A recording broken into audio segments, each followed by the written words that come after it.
when you're like looking into stuff, what drives you? You mentioned that, they're the voice in your head, you try to get that out and move forward. What drives you on a daily basis to be able to do this? Remembering the mission, remembering the potential for impact, remembering people like Natalie and Adam, who are Jumpstart customers. And I was sitting down with them last year at the time when the fires were really, really, there was a lot of smoke in the air. Well, this year there was too, but last year in November, there was a lot of smoke in the air. And I sat down with them and I said, fires are big, they're bad, but, let's talk about what Jumpstart means to you.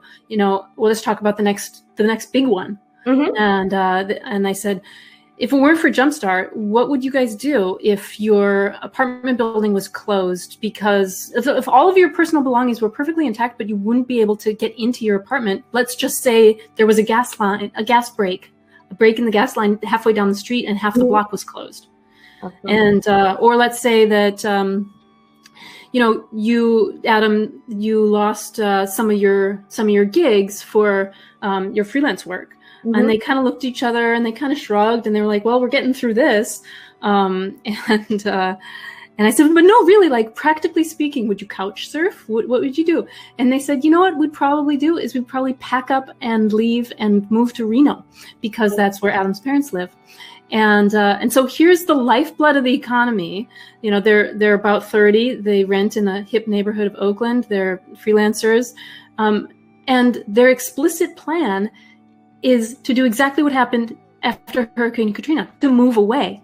And mm-hmm. if people like Natalie and Adam over a whole swath of Berkeley and Oakland, San Francisco, San Jose, all decide to do that, which is starting to happen in COVID-19, yes, there's going to be a completely different landscape, completely different character to our cities. And so what does it take to get them to stay? What does it take to have that kind of impact in our communities, to be able to have individuals make this private market choice to stay, to plow back, neighbors help neighbors, so that the whole community can have the recovery process jump-started for the whole community.